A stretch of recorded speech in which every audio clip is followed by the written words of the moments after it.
es muy alta desde el punto de vista neurológico. Fíjense, constituye el 25% del total de los envenenamientos que existen, digamos, en una población por medicamento. ¿Y por qué uno dice que esto es alto? Porque lógicamente que hay en las poblaciones normales de todo el planeta Tierra muchos pacientes que tienen epilepsia y entonces ellos tienen en sus manos el uso de estos medicamentos. Y esta gente a veces se deprime y entonces en ese estado de depresión el primer medicamento que encuentran a mano es el que están tomando y por lo tanto eso genera que haya una alta incidencia de intoxicaciones con fenobarbital sobre todo. ¿Qué va a pasar cuando alguien se intoxica? Va a generar depresión respiratoria, ¿no? Hiporreflexia, pudiendo llegar a la abolición de los reflejos cutáneos y de la córnea, signo de Babinski, miosis, o sea, cierre de la pupila para luego aparecer milias, respiración lenta de Cheyne-Stokes, también eso puede llegar a provocar, digamos, el medicamento en los pacientes que tengan intoxicación. Las manifestaciones cardiovasculares pueden generar hipotensión arterial, disminución del volumen minuto, pudiendo llegar a shock caracterizado por pulso rápido, débil, enfriamiento, palpitaciones, sudoración, caída de la presión arterial, que ya hemos visto, incluso puede generar anuria a nivel renal, pudiendo llegar a la anuria como tienen ahí en la diapositiva también y que ya hemos visto sus acciones sobre el riñón. Ya, la intoxicación crónica son los pacientes que están tomando estos medicamentos, sobre todo para el tratamiento de la epilepsia, se produce con el uso prolongado de estos fármacos. Los síntomas preferentemente son de tipo psíquico y caracterizados por somnolencia, alteración de la memoria, ya hablamos de la memoria y el juicio, ¿no? Euforia, irritabilidad, alucinaciones. Pueden también tener manifestaciones digestivas como náuseas, vómitos. Ya a nivel ocular el nistagmo, a nivel neurológico la ataxia, la dificultad para caminar, temblor y también la disartria que se puede manifestar escuchando al paciente cuando habla. Bueno, usos terapéuticos entonces se emplean como sedantes cuando se dan dosis bajas, son útiles como anticonvulsivantes, sobre todo el fenobarbital para el tratamiento de la epilepsia en el niño. Es una droga de primera elección para el tratamiento de la epilepsia de los niños. Se puede usar en los adultos, sí, también se puede hacer eso. También se usa como anestésico general, por ejemplo, el tiopental sódico, que es un anestésico general endovenoso. También dosis anestésica se utiliza en los casos de edema cerebral, en traumatismo cráneoencefálico, por ejemplo, un motociclista que se haya golpeado contra el tronco de un árbol genera edema. Alguien que reciba un garrotazo en la cabeza también puede generar edema. Y vuelvo a repetir los accidentes cerebrovasculares, donde a través del uso de los barbitúricos se induce al coma barbitúrico. El médico es el que produce ese coma. Y entonces, en un paciente que tiene problemas de hecho hemorrágicos, vamos a suponer, o haya recibido un traumatismo a nivel del cráneo, obviamente que no va a venir despierto, charlando, puede venir en coma. ¿Y cómo puedo diferenciar el coma barbitúrico del coma en el que vino el paciente? Bueno, primero hay que inducirlo al coma para que desinflame el cerebro. Esa es la idea. El coma genera un poco consumo de oxígeno por parte del cerebro y el cerebro no se muere porque está bajo la influencia del medicamento. Cuando pasan 24 o 48 horas hay que disminuir la cantidad de barbitúrico y si el paciente empieza a despertarse quiere decir que funcionó perfectamente bien. Si no lo hace, entonces no es el barbitúrico el que está generando el coma, sino que el paciente sigue con los problemas neurológicos y bueno, ahí no hay mucho que hacer. No sé si la cirugía resolverá el problema, generalmente quedan con secuelas y no es buen pronóstico eso. Ya, preparado quinosis, entonces el fenobarbital sódico viene con el nombre de luminal, tiene tabletas de 15, 100 y 300 miligramos y la dosis sedante es de 20 miligramos, esa es la dosis baja, 3 veces al día. La dosis hipnótica de 100 a 300 miligramos para el adulto.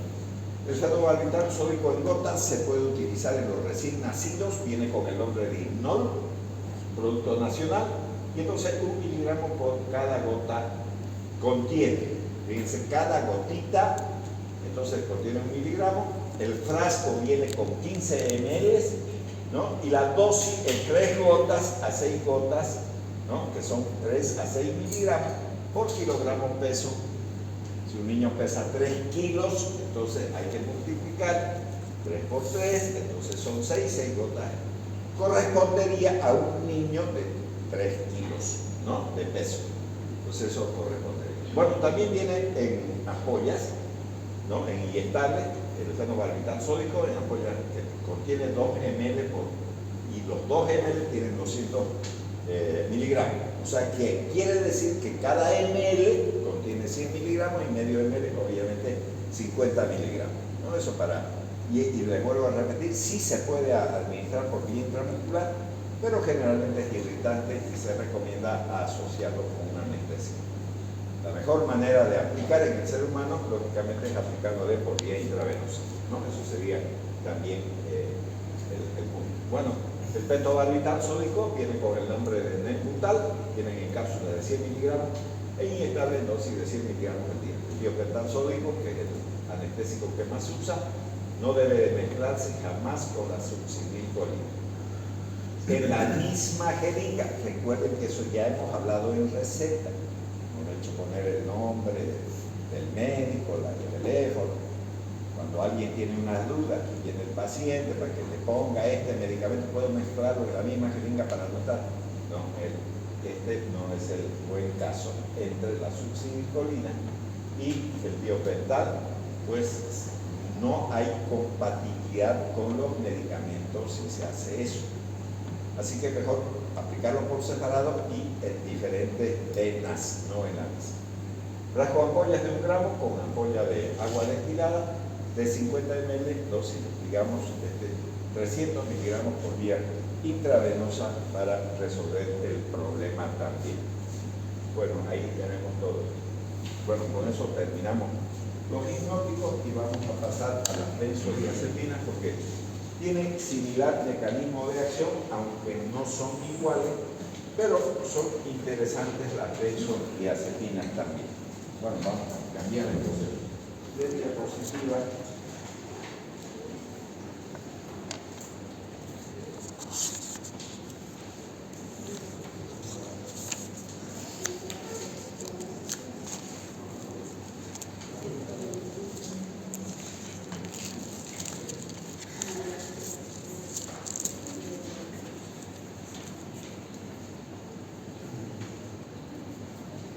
Bueno, este es otro grupo de fármacos de origen sintético, no existe en la naturaleza y hay como 50 medicamentos o más pertenecientes al grupo de las benzodiazepinas.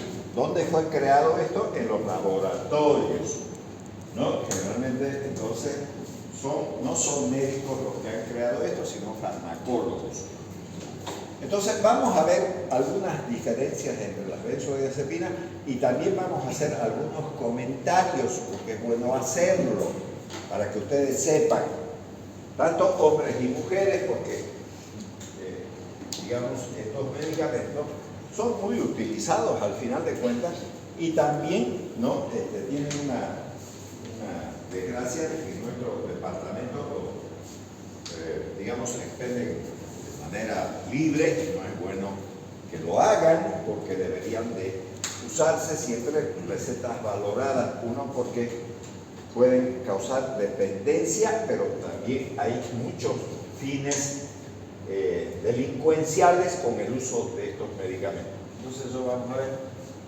Esta es una clasificación del libro de Jesús Flores y los clasifica de acuerdo a su acción, los que tienen una acción corta, los que tienen una acción intermedia y los que tienen una acción larga.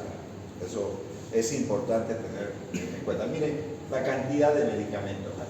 Pero vamos a tratar de ver algunos que tienen una mayor importancia. Por ejemplo, del grupo de los de acción corta tenemos el Frotisolam, el Midazolam y el Triamzolam. ¿Cuál me interesa de todos estos conocer? Porque una buena cantidad de gente que está aquí sentada probablemente decida ser anestesiólogo, y entonces me interesa el midazolam. ¿Qué es el midazolam? Es una benzodiazepina de acción corta que, aplicado por vía intravenosa, induce a la anestesia. Es ese medicamento que cuando llega el anestesista uno está como una rata asustada ahí, ¿no? Porque ya viene la cirugía, entonces llega el anestesista y dice buenos días o buenas tardes o buenas noches, ¿no es cierto? Al paciente no tenga miedo, le vamos a poner una inyeccióncita, usted va a empezar a contar 1, 2, 3, 4, 5, ¿no? Y después no se va a acordar más nada y ya después lo vamos a estar sacando del quirófano, así que no tenga mucho miedo. ¿Qué estamos haciendo los pacientes con respecto al anestesiólogo? Le estamos entregando nuestro cuerpo y nuestra vida. Él va a empezar a manejar nuestra vida y eso nos da miedo a todos. Nosotros manejamos la nuestra, pero no hay quien maneje, ¿no? Nadie que tenga el poder de manejar nuestro cuerpo y el anestesista lo va a hacer. Entonces, por eso que uno queda medio asustado, digamos, cuando va a ser operado. Entonces, el midazolam es el medicamento de primera elección, sobre todo en nuestro departamento, obviamente en el mundo también, pero hay que decir que el midazolam es muy interesante. Esa benzodiazepina tiene algunas características importantes porque produce amnesia anterógrada. ¿Qué significa eso? Que uno no se va a acordar de nada. Una vez que le ponen y le hacen contar, no se acuerda más de nada. Listo, lo llevan al quirófano y le ponen otros medicamentos que después vamos a mencionar y bueno, empieza la cirugía. El triamzolam, que también lo voy a mencionar, es uno de las pocas benzodiazepinas con otras que vamos a ver un poco más adelante que podrían utilizarse para el tratamiento de la epilepsia. Todos sirven para detener las convulsiones, pero estoy hablando del tratamiento. Una cosa es la emergencia y otra cosa es el tratamiento. Son dos cosas totalmente diferentes. Es decir, el tratamiento es una medicación que se da cotidianamente y que puede utilizarse diariamente. Sería una alternativa al triamzolam. Ahora vamos a ver estos otros. El alprazolam, este medicamento, en realidad no es una benzodiazepina, es una triazol benzodiazepina. Y ese medicamento, el alprazolam, sirve para los trastornos de pánico. Hay mucha gente que tiene pánico. Por ejemplo, el puentecito este que tenemos aquí, cuando uno se sube y mueve, ya hay algunas personas que no quieren subirse a ese puente. El otro de allá sí, pero ese otro de allá es lleno de maleantes, lleno de cosas. Así que el que queda, digamos, cerca de veterinario. El que más usa es este de acá, ya tiene sus buenos años y tiene unos movimientos ahí que hay gente que te da miedo. Entonces prefiere irse por abajo y ya está, se acaba, ¿no? Entonces, bueno, esos trastornos de pánico se pueden resolver con este alprazolam, lo vamos a ver. Después está el bromazepam y aparece este flunitrazepam. ¿Qué pasó con el flunitrazepam? Es un medicamento que les ponen a las damas en su refresquito, por eso cuando vayan acompañadas, aún sea del novio, del marido, ya lo que sea, digamos, siempre cuídense, mejor que venga el mozo, le tape ahí, que no le estén poniendo drogas, porque si no después la sacan como borrachita y después ya saben lo que va a pasar. Bueno, bien, ese es el flunitrazepam. ¿Solo los hombres hacen eso? No. Las mujeres también, cuidado varones, ahora van para ustedes. Recuerden que dice, no, lo pildorearon unas damas, entonces se llaman las pildoritas, ¿no? Y les pelan hasta el alma, ¿no? Lo dejan sin calzoncillo más encima. Entonces, lo mismo. Así que ahí tenemos esos medicamentos también. Después viene el ketazolam, lorazepam, lormetazepam, nitrazepam, oxazepam. Este oxazepam, temazepam, también con el triamzolam se pueden utilizar para el tratamiento de las epilepsias. Pero estos son de acción intermedia y luego viene la del alma. Entonces, dentro de esto tenemos el clonazepam, clorazepam, clordiazepóxido y aparece el diazepam. Este medicamento es el que más se utiliza en todo el planeta Tierra para detener las convulsiones. ¿Qué convulsiones? No importa, la que sea detiene, ¿no? Convulsiones febriles las detiene. Convulsiones por parásitos las detiene. ¿Cuáles son las por parásitos? Abscesos armerianos cerebrales que pueden provocar convulsiones. Puede ser la neurocirricercosis, estoy hablando de parasitosis, que quede claro, son las tenias de localización cerebral, ¿no? Cuando come uno carne cruda de cerdo, sobre todo, entonces aparecen las neurocirricercosis y generan convulsiones. ¿No es verdad? Ya, ahí tenemos ejemplos de la parasitosis. Las convulsiones febriles las detienen, sí las detienen. O sea, la fiebre puede generar convulsiones tanto en los adultos como en los niños, pero con mucha más frecuencia en los niños. Un golpe en la cabeza por un hundimiento de la tabla ósea también genera convulsiones. También el diazepam detiene ese tipo de convulsiones. Por medicamentos, por ejemplo, podríamos mencionar el cardiazol, que es un medicamento que sirve para estimular el centro respiratorio, es un analético en realidad, entonces ese puede generar convulsiones y también, ya está. El tétanos, ¿no? Es una patología producida por microorganismos, el Clostridium tetani, y entonces también se puede utilizar las benzodiazepinas, son excelentes porque además, entre otras cosas, son relajantes neuromusculares.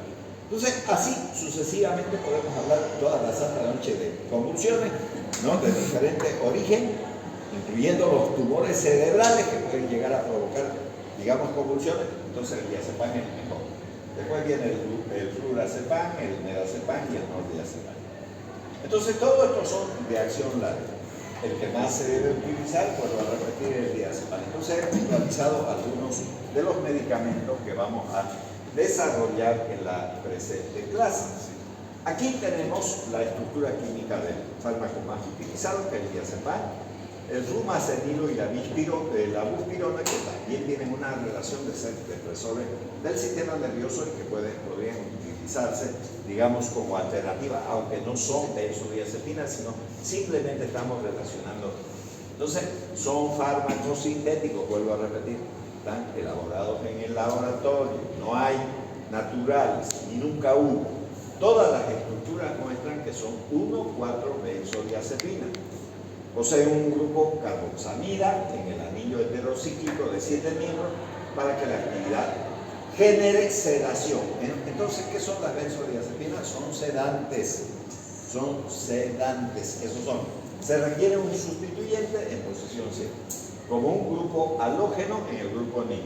Ahora, el triamzolam, el alprazolam, se incluye en digamos, adicionan un anillo triazol en posición 1-2, por lo que estos fármacos se denominan triazol benzodiazepinas, que hice referencia sobre todo al alprazolam. Recuerden ustedes que les dije que era uno de los mejores medicamentos para tratar el trastorno de pánico. Hay gente que tiene pánico. No es fobia, que quiere decir pánico, ¿no? Y el pánico es otra cosa diferente, digamos, a la fobia. Entonces uno puede tener, por ejemplo, pánico a lugares descampados, cuando se siente solo y todo ese tipo de cosas. Y hasta fobias puede ser, digamos, el hecho de estar encerrado. Por ejemplo, a mí personalmente no me gustan las construcciones que tienen estas ventanitas collas así, no, porque obviamente el collado lo hace porque le hace mucho frío, pues hace una ventanilla en vez de ventana. Yo prefiero las ventanotas así largas, grandes, digamos que entre mucha luz y mucho aire, se podrá pues mosquitero y ya está, pero es mucho mejor. ¿No es verdad? Cuando hay esas cajas ahí construidas que no tienen forma ni traza, digamos, en vez de casa, ¿no? Y que normalmente se salen a la calle, esa construcción seguro de los altiplánicos, porque siempre les gusta ganarse algunos metritos más, aunque sea en la calle. Yo no sé por qué miércoles hacen eso, ¿no? Como si no hubiera terreno. Bueno, ya ahí está. Entonces eso es. Ya está. Por eso que les gusta Olinda La Paz, porque parece una lodera, eso puro casitas ahí. ¿Cómo va a ser bonito eso? No es bonito eso. Aunque dicen que es una ciudad maravilla, yo no lo veo ninguna maravilla. Lo veo una cagada, más bien de ciudad. No, en serio, de verdad, les digo, no, yo no sé qué será de maravilla eso, pero no. Bueno, ¿dónde afecta entonces la benzodiazepina? En el sistema límbico. ¿Qué significa sistema límbico? Sistema límite. Y ese sistema límite maneja todas las cosas de nuestro organismo. Todo, el apetito. Por ejemplo, se puede utilizar benzodiazepina para controlar la ansiedad de seguir tragando todo el tiempo y volverse un chancho así. ¿No es? Se puede utilizar eso. No deben de hacerlo, pero se puede. ¿No? Controla la actividad sexual. Controla cualquier actividad al final de cuentas, este sistema límbico. Entonces, el sistema límbico es afectado por la benzodiazepina y allá tienen el diazepam. Ya. Entonces, ahí está. Ahora, el mecanismo de acción. Recuerden que ya hemos hablado de este canal de cloro. Este canal de cloro en realidad es un canal del GABA. Y vuelvo a repetir, probablemente ya he debido preguntar probablemente en el examen, ¿no? Que si el canal de cloro solo deja entrar al cloro, y no es cierto, no necesariamente entra el cloro, puede entrar el bicarbonato y demás cuestiones. Ya, aquí tenemos sitio del GABA, que es este sector, donde el GABA va a abrir este canal, va a entrar el cloro, y el cloro es el que produce la depresión. Si hubiera aquí una persona que cree que yo estoy diciendo arroró mi niño, arroró mi amor, y si está durmiéndose por esa razón, tal vez mi voz le causa sueño. Recuerden que a los bebés incluso les gusta más la voz del padre que de la madre. Si alguien se pregunta, ¿y por qué será eso? Entonces hay una razón, porque los ruidos del intestino de la mamá suenan como la voz del hombre, no como las de las mujeres, que agudas, peor de la chillona, no hay eso, ¿no? Entonces ya está. Por esa razón a ellos les gusta ese ruido, porque no estoy hablando de cómo hablan, estoy hablando del ruido, ¿no? Porque los niños no pueden decir, esto dijo mi papá, no le importa, sino el ruido, eso. Entonces, cuando nos está dando sueño, este bendito GABA está abriendo esto, y entonces está entrando el cloro, y entonces estamos como los pollos, ¿no? Cuando tratan de dormir, entonces el pollito hace ¿no es?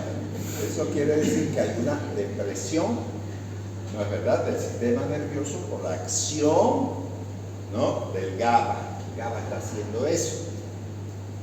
Ya. Ahora, si uno se fija, aquí está este cuadradito de aquí, es un sitio alosténico, es decir, similar, si se quiere, en el receptor del GABA para los barbitúricos. Aquí están las benzodiazepinas, aquí está su receptor y aquí está el del GABA. Entonces, un sitio similar podríamos decir que permite la apertura. Ya dije que si experimentalmente hiciésemos nacer ratas sin GABA, los barbitúricos igualito lo pueden abrir este canal. Por eso que ellos terminan siendo anestésicos. En cambio, las benzodiazepinas no. Si hay una rata que nació sin GABA, sin producir GABA, no habría quien abra esto, y si le ponen benzodiazepina, sigue convulsionando. Entonces hay una diferencia entre los barbitúricos y la benzodiazepina. Por eso es que las benzodiazepinas no son que puedan utilizarse en anestesia, es una cosa. Ya les dije que es el medicamento que le hacen contar a 1, 2, 3, 4, 5 y queda durmiendo. Bueno, eso ya, listo. Entonces, listo, esa diferencia van a tener en cuenta. Entonces, ustedes vean, entonces, un receptor ionotrópico. Y cuando estoy hablando de ionotrópico, porque deja entrar iones, ¿cuáles son los iones? El sodio, el potasio, el calcio y también el cloro. Por eso se denominan receptores ionotrópicos. Pentaméricos, porque tienen 5 subunidades de transmembrana. ¿Por qué de transmembrana? Porque atraviesan desde el líquido extracelular al intracelular. Por eso se denomina de transmembrana, eso se denomina. Entonces, ustedes pueden ver aquí una esferita. Esa esferita ¿no?, que está mostrando aquí, la van a ver ya prendida en un lugar, pero hay otra esfera aquí, casi del mismo tamaño, pero de color rosada. ¿Qué es esta esfera de color rosada? Esa es el ácido gamma-aminobutírico, el dueño en realidad de este receptor, porque gracias a este GABA se va a entrar este cloro, que son estas esferitas más chicas. Entonces eso se entra aquí y produce el cloro de la depresión. Pero esta amarilla, ¿qué es? Aquí dice benzodiazepina. Entonces, ¿qué es esta esfera amarilla? La benzodiazepina. Cualquiera de las que hemos visto hace un momento, llámese alprazolam, midazolam, lo que sea. Todas son benzodiazepinas. Entonces, fíjense que el GABA va a unirse aquí, pero también la benzodiazepina, y entre ambas hacen entrar el cloro y entonces provocan depresión. Aquí ya la tienen. Normalmente, el GABA, que es el neurotransmisor depresor, si ustedes quieren, se sitúa en dos subunidades del receptor pentamérico, que generalmente son las subunidades alfa. Cada una de estas tiene nombre: alfa, beta, gamma, delta, etcétera, etcétera. ¿No, verdad? En este caso, ¿no?, hay dos esferas rosadas y una amarilla. Estas dos esferas rosadas son las moléculas del GABA y esta amarilla es de la benzodiazepina. Y entonces, entre el GABA y las benzodiazepinas abren este canal y obviamente la compuerta, entra el cloro, y el cloro que entró, que es el que genera la depresión del sistema nervioso. No la benzodiazepina, el cloro es el que hace eso, ¿no? Solamente lo que hace la benzodiazepina es abrir la puerta. Es lo mismo que diría yo: ¿quién abre esa puerta? Don Lucho, en la mañana. No abre ningún estudiante ni ningún docente. Que abre es Don Lucho. Abre Don Lucho, y entonces, ¿quiénes van a actuar? Los estudiantes y el docente que entraron al aula. Ahorita estamos interactuando entre nosotros. Alguien me puede hacer alguna pregunta, no hay ningún problema, y es nuestra clase. Entonces es lo mismo aquí. Quienes abren la puerta ya no son Don Lucho, sino el GABA y las benzodiazepinas. ¿Y quienes entran aquí? El cloro. ¿Y quienes entonces están dentro del aula? El cloro, y el cloro es el que está haciendo la cosa. En este caso, docentes y estudiantes están generando, digamos, una actividad educativa. Bueno, muy bien. Ahora, son fármacos ansiolíticos o sedantes. ¿Qué son las benzodiazepinas? Son ansiolíticos o sedantes. Muy bien, entonces, aquí dice sedación o acción ansiolítica.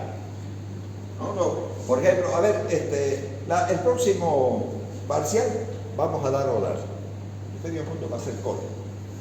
Y vamos a comenzar por el apellido.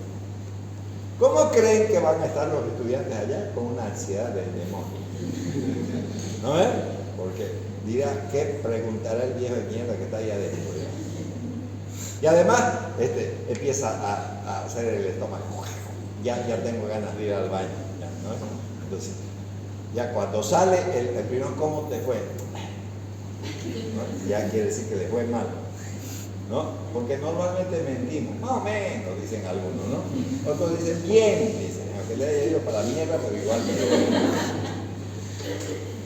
Ya, entonces es una forma de decir. Entonces, ¿qué va a generar esto? Un decremento en la reactividad o capacidad de respuesta, con descenso de la actividad e ideación espontánea. No tomen ninguna benzodiazepina para venir a dar el examen.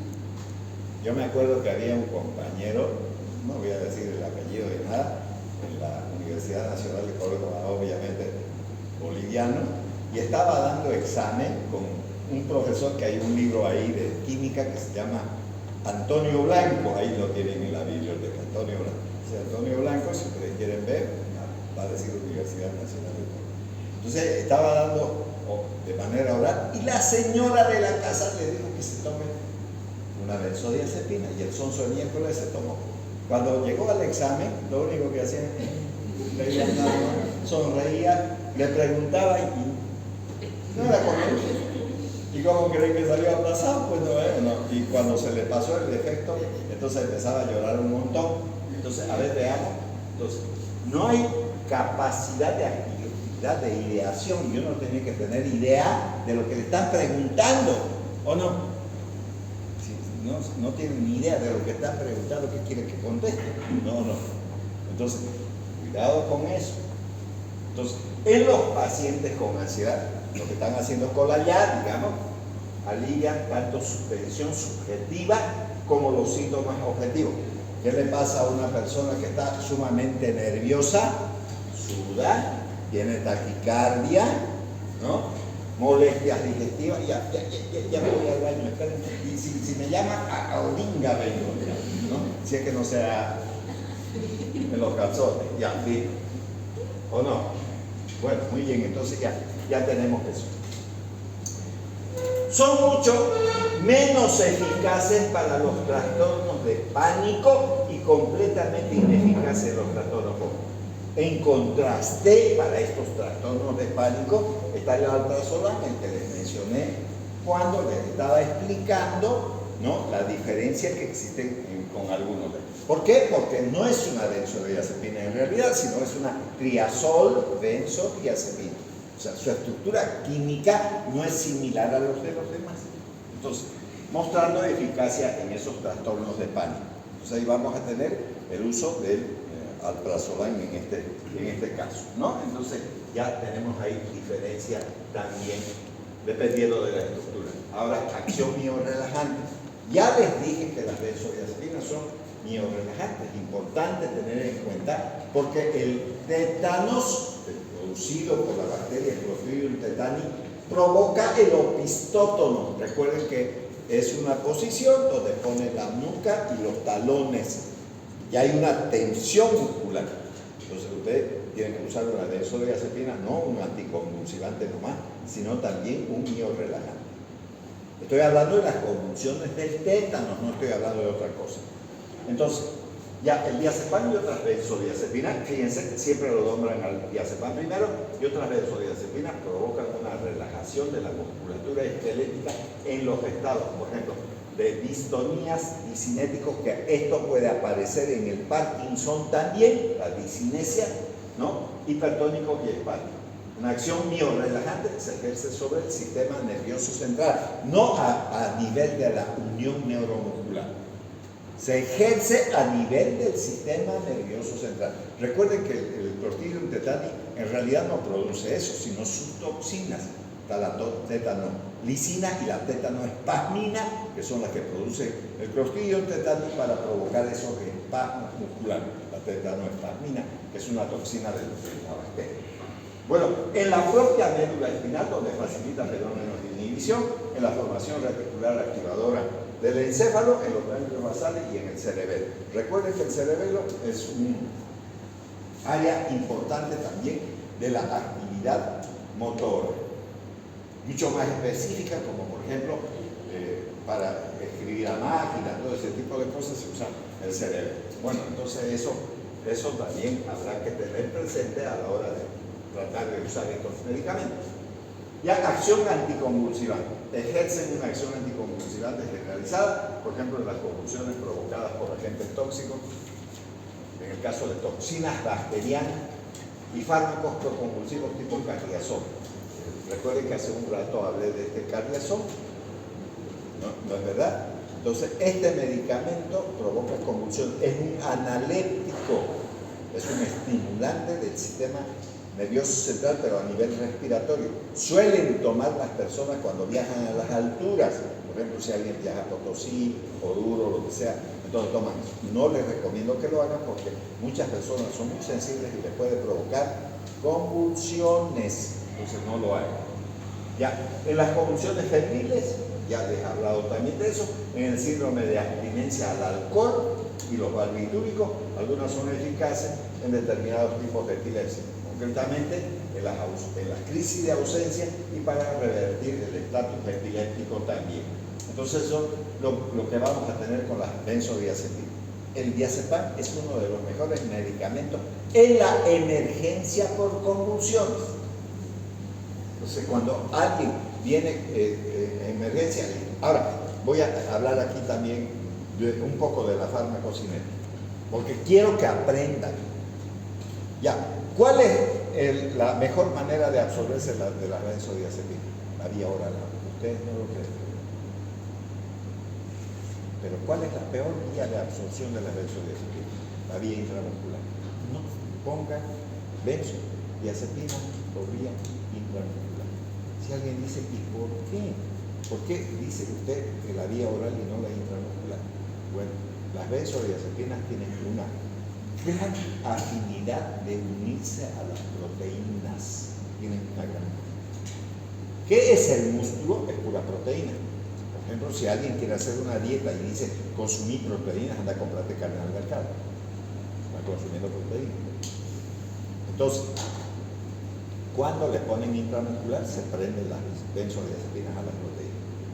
Si se prende a las proteínas, no pasa al torrente circulatorio. Si no pasa al torrente circulatorio y no detiene las convulsiones, porque tiene que atravesar la barrera hematoencefálica, está prendido en el músculo.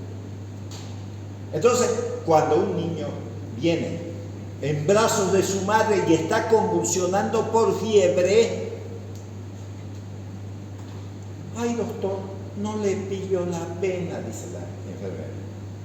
Y además, muchos se mueven, claro, porque está convulsionando y como le van a pillar venas, que ni se ven, digamos, porque son chiquitos. ¿Qué hacen? ¿Cómo paramos la convulsión? Si no para la convulsión, la mujer va a salir y los va a demandar. Porque van a decir, enfermeras y médicos son unos burros de mierda y mi hijo convulsiona y convulsiona. Y recuerden que cada minuto que pasa de las convulsiones es deterioro del sistema nervioso. No vayan a creer que la convulsión es ahí nomás. No. Deteriora el sistema nervioso. Bueno, ¿y ahora qué hacemos? Hemos cargado la jeringa, no le pillamos vena. Sigue convulsionando. ¿Y qué hacemos entonces? No les podemos dar por vía oral, porque incluso si tuviese dientecitos o lo que sea, recuerden que los epilépticos se muerden la lengua y dice mucha gente que hay que ponerle un pañuelo, alguna rueda de esa, digamos, para que no se muerda la lengua. Eso suelen decir. Entonces no le pueden dar por vía oral. Y además no están conscientes, están convulsionando, está afectado el sistema nervioso. ¿Y ahora qué hacer? Bueno, les voy a enseñar lo que deben de hacer. Cargan la jeringa, una sonda, le meten al recto la sonda y le meten la benzodiazepina por vía rectal. Pregunta, pero no habrá supositorio. No te importa, cargue la jeringa y métale a través de la vía rectal. Eso es vía digestiva y se va a absorber y va a parar la convulsión. No por vía intramuscular. No por vía intramuscular. Nunca, jamás, no hagan eso. O le ponen en vena o por la vía digestiva. No le van a poner por boca, por el recto, entonces ya está. Listo. ¿Entendieron eso? Ya. Bueno, si lo entendieron, hemos ganado el día. Bueno, en las convulsiones febriles y síndrome de abstinencia, algunas son eficaces en diferentes tipos de epilepsia. Novedad concretamente en las ausencias y para revertir el estatus epiléptico. Entonces, también, ya. Muy bien, ahora, acción hipnótica. ¿Pueden generar sueño? Sí, pueden generar sueño. Recuerden que no son hipnóticos, son sedantes. Recuerden que los hipnóticos, que hemos visto que son los barbitúricos, a dosis baja son sedantes, pero a dosis normal son hipnóticos. Pero estos pueden provocar sueños, sí, pueden provocar sueños. Entonces, las benzodiazepinas como el rianzodal, midanzodal, temazepam, flunitrazepam, lorazepam van a provocar hipnosis. Por eso que las pildoritas y los violadores son los que usan esos medicamentos para ponerle en sus gaseosas, en sus cervezas. ¿No es verdad? Y vuelvo a repetir, ninguno de los dos sexos es santo, ¿no? Porque lo pildorearon al borracho y listo, ya está, le pelaron hasta el alma, ¿no? Y lo mismo ocurre al revés, la sacaron como si fuese ebria, ¿no es verdad? Y no es, no le pusieron droga. Entonces, los hipnóticos benzodiazepínicos, pero tras su administración, entonces, por vía oral van a provocar una depresión, obviamente, del sistema nervioso y van a generar sueño también, aunque no tan igual como el sueño natural. Entonces, van a generar una disminución de la latencia del sueño para que comience, sobre todo el sueño no REM, del tiempo de vigilia, después de comienzo del sueño, del tiempo total de vigilia y del número de despertar. La disminución de la vigilia, que es el estado de estar despierto, se corresponde con un aumento del tiempo total del sueño y de la eficiencia del sueño. Entonces eso va a provocar también la benzodiazepina, y una demostración de eso, lógicamente, está en que la gente, como las damas, o los jóvenes, o los señores, o lo que se llame, digamos, pueden ser piloreados y ataques. Entonces, y además hemos mostrado cuáles son las más utilizadas. Los derivados benzodiazepínicos provocan una disminución de la etapa 1 y de la abolición de las etapas 3 y 4 del sueño de ondas lentas. Recuerda que hay una manera a través del electroencefalograma de registrar las ondas del sueño. Ya, mientras que la etapa 2 del sueño, no REM, aumenta de forma significativa. Puede concluirse que los derivados benzodiazepínicos provocan un sueño que difiere del fisiológico, cosa que no hacen los barbitúricos, por la ausencia de las etapas 3 y 4 del sueño. Entonces, eso es lo que vamos a encontrar, digamos, cuando hagamos y pongamos, digamos, estos medicamentos a los pacientes. Bueno, otras acciones que pueden llegar a provocar. Entonces, a dosis terapéuticas, incluidas las que se administran con vía intravenosa, con anestesia, no afectan el aparato circulatorio. O sea que eso es importante tener presente, sí, ¿no? Porque si afectan el aparato circulatorio, obviamente los que tienen una patología previa del aparato cardiovascular pueden sufrir problemas. Pero eso va a ocurrir en personas sanas. Pero en pacientes cardíacos pueden llegar a producir hipotensión y reducción del gasto cardíaco. Entonces recuerden que hay reducción del gasto cardíaco en los pacientes que tienen insuficiencia cardíaca, eso es lo que tienen. Entonces, eso podría afectar también en estos pacientes y habrá que tener presente a la larga. Dosis altas llegan a deprimir ligeramente el centro respiratorio, y la administración intravenosa rápida puede provocar depresión respiratoria aguda, generando apnea, ¿no? Sin embargo, a dosis equiactivas, las benzodiazepinas causan mucho menor depresión respiratoria que los barbitúricos y otros sedantes.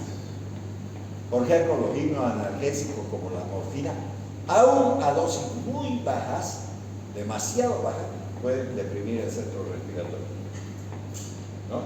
Eso estoy hablando de la morfina y sus congéneres, que vamos a ver cuando veamos hipnoanalgésicos. Pero los barbitúricos, de hecho, también deprimen el centro respiratorio con mucha más eficiencia que las benzodiazepinas. Por lo tanto, hay que siempre tener cuidado, pero digamos que serían los medicamentos que menos problemas, digamos, causan. Bien, vamos a continuar con la última diapositiva. No, ahí vamos a quedar, en farmacocinética. Entonces, para la próxima clase, que es el lunes, ya me hacen recuerdo de comenzar